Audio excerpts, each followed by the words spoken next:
Hey guys, it's Jack here, and today I want to talk about my newfound love. I've been sort of feeling down lately on the Draven. Hasn't really been doing it for me, guys.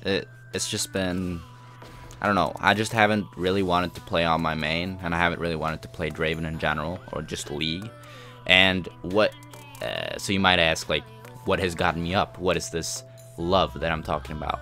I'm talking about Zed. Zed is, he's so much fun.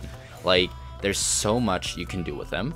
It's so amazing. You can make these slick plays, and you can really get that authentic one-shot their ADC experience with just like the ult, E, and auto to kill them. That's the classic. Just feels so good. And then you can write ADC in 2K17, lol, in chat.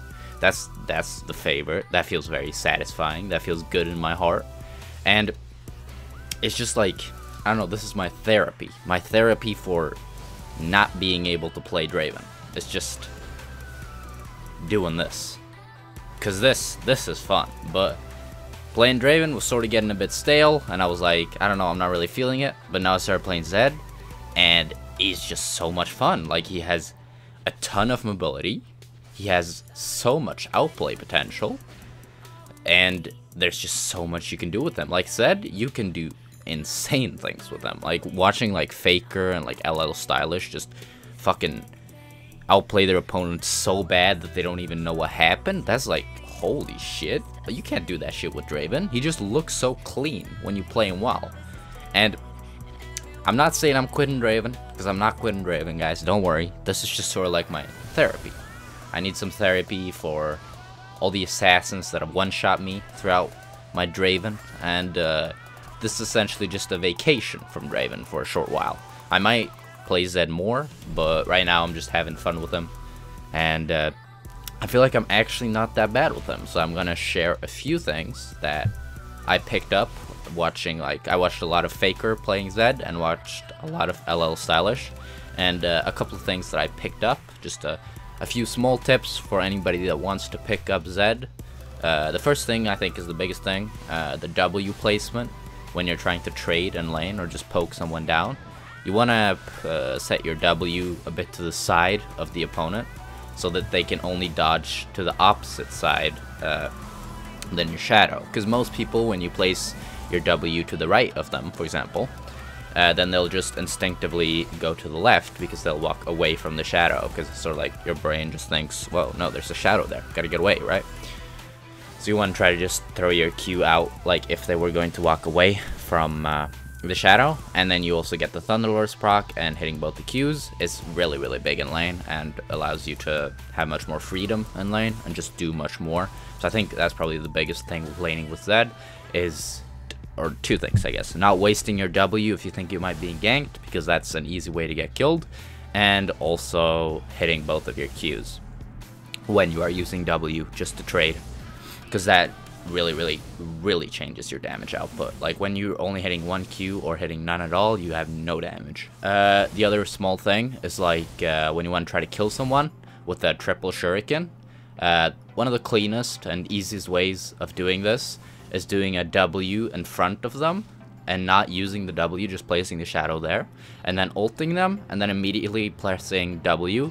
And this works especially well if they have, for example, like an Ahri, or someone that wants to like predict where your ult is going to come off and then shoot their skill shot in that direction. So you just immediately dodge it with your W, and then you can either do an E, or like an auto attack and then a Q. You also want to do the E before you ult, so that they get slowed and can't run out of the triple Q range from your ult shadow. And then you can ult back and just kill them with the triple Q. And another pretty basic combo is the kite combo, which is essentially just placing W behind you and then ulting, and then doing E and maybe an auto attack if you have enough health for it, and then ulting back and using Q.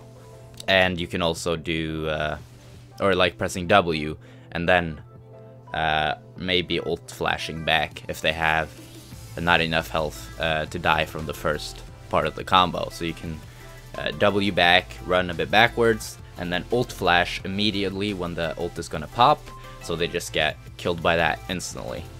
And that's a really good, and it looks really clean and it's really good. and it's really important to get it down very well with the timing, because if they can get an ability off or an auto attack off before the ult procs, then you might die. And you mostly use this combo when you're like really low and just trying to not get hit by any auto attacks, and if you want to like give your opponent no chance of counterplay. And as I said, guys, I'm not quitting Draven. I'm gonna start playing him again. It's just that I don't want to force myself to play, because I don't want to get more burned out than I am right now. Like right now I'm just mostly doing like basketball and just having fun, you know. And the second is like I play a lot worse when I don't really want to play. Like I easily get into a very bad mentality and I easily give up games, and I'm just not that engaged with the game. While when I'm really like when I have a good attitude towards the game and I'm like I want to play, then it's just much easier for me to play well and just have fun with it. So I hope all of you understand, and yeah, I'm not quitting Draven, do not worry. This is sort of a different video from what I usually do. I hope you guys enjoyed it, and don't worry, more Draven videos will be coming out. I'm probably going to do a VOD review of a Draven game. I also want to test out some of the changed items and see how busted the tanks are, if they really are that busted. It seems like Sejuani might be really busted, and Cho'Gath might be as well. I've seen those like 2.3k one shot with his ult with the new item that doubles your health. That seems completely busted, but might not be. Hopefully it isn't that bad, because tank meta is not very fun, at least I think so. I guess if you play tanks then you enjoy it, but I don't think it's that fun when you're playing Draven against a 4-tank team. But yeah, guys, thank you so much for watching. This was a bit of a different video. I'm gonna be doing more Draven videos, don't worry. I'm gonna be doing different types of videos as well. Thank you so much for watching, guys. Peace.